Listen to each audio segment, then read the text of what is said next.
Hello friends. 'Game changer' నుంచి మొన్నే update వచ్చింది భయ్య. సాంగ్ రిలీజ్ చేశారు.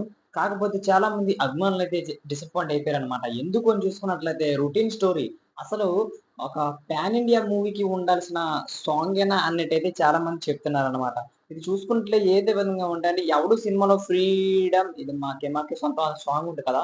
ఆ సాంగ్‌తో దగ్గర దగ్గర కంపారిజన్ అంటే హైలైట్‌గా ఒక లిరిక్స్ ఆ విధంగా కాకపోయినా సరే మ్యూజిక్ ఆ విధంగా అదే మ్యూజిక్ కాదు. ఆహ్, తగ్గట్టు సాంగ్‌కి, ఈ సాంగ్‌కి ఏదో లైట్‌గా ఈక్వాలిటీ ఉన్నట్టయితే నాకనిపించింది భయ్య.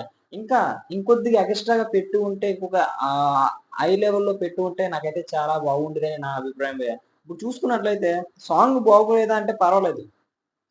5 ఔట్ ఆఫ్ 3 ఇవ్వచ్చు భయ్య. కాకపోతే సాంగ్ గురించి చాలా మంది ఏమంటున్నారు అంటే, మేమేది ఎక్స్‌పెక్ట్ చేస్తున్నాం, మీరేమి ఇస్తున్నారు అనైతే చాలా మంది ఫైర్ అవుతున్నారు. ఇక్కడ చూసుకున్నట్లయితే ఆ సాంగ్ ఆ విధంగా రావడం అయితే చాలా మంది డిసప్పాయింట్ అన్నారు. ఇకపోతే శంకర్ గారి డైరెక్షన్‌లో వచ్చిన మన మూవీ ఏది మన మొన్నొచ్చింది కదా మూవీ 'ఇండియన్ 2'. 'ఇండియన్ 2'లో కూడా భారీ ప్లాన్ చేశారు భయ్య. మొత్తం అన్నీ కలగబెట్టి ఒక పెద్ద పెద్ద బొమ్మలా తయారు చేసి మన ఈ సాంగ్ అయితే చేశారు. 'తాత వచ్చాడే' సాంగ్‌ని.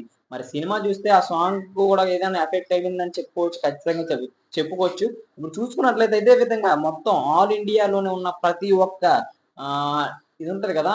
నృత్యాన్ని ఆ మొత్తాన్ని తెచ్చి ఇక్కడైతే మన ముందుకు తీసుకొచ్చారు భయ్య. మరి ఇందులోని ఎక్కడైనా మైనస్ పాయింట్లు ఉన్నాయా? ఖచ్చితంగా సినిమా అయితే ఖచ్చితంగా ఫ్లాప్ అవుద్దని చెప్పుకోవచ్చు. అది అది అఫీషియల్‌గా కూడా ఈ ఒక న్యూస్ అయితే వచ్చింది భయ్య. అదేంటంటే డిసెంబర్ 25 తారీఖు నుంచి మన థియేటర్‌లోకైతే 'గేమ్ చేంజర్' మూవీ వస్తున్నట్లు మూవీ టైమ్ అఫీషియల్‌గా ప్రకటించింది భయ్య.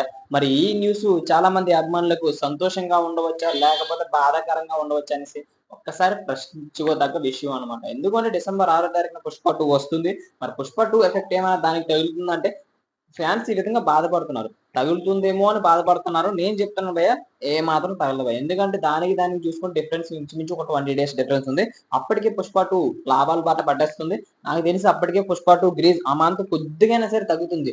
అప్పుడే రిలీజ్ అయిన సినిమా వైపే చాలా మంది మొగ్గు చూపుతారు గనక ఖచ్చితంగా సరే 'గేమ్ చేంజర్' వైపు వెళ్ళడానికి ప్రయత్నిస్తారు. ఈ సినిమా ఎలా ఉంటుందని నేను కూడా చాలా ఈగర్‌గా వెయిట్ చేస్తున్నాను. ఈ సినిమా ఏ బ్యాక్ డ్రాప్‌లో వస్తుందంటే ఎలక్షన్ టైమ్‌లోను ఒక విధంగా ఒక కలెక్టర్ ఏ విధంగా చేశాడు అన్న దాని మీదైతే ఈ సినిమా వస్తుందన్నమాట.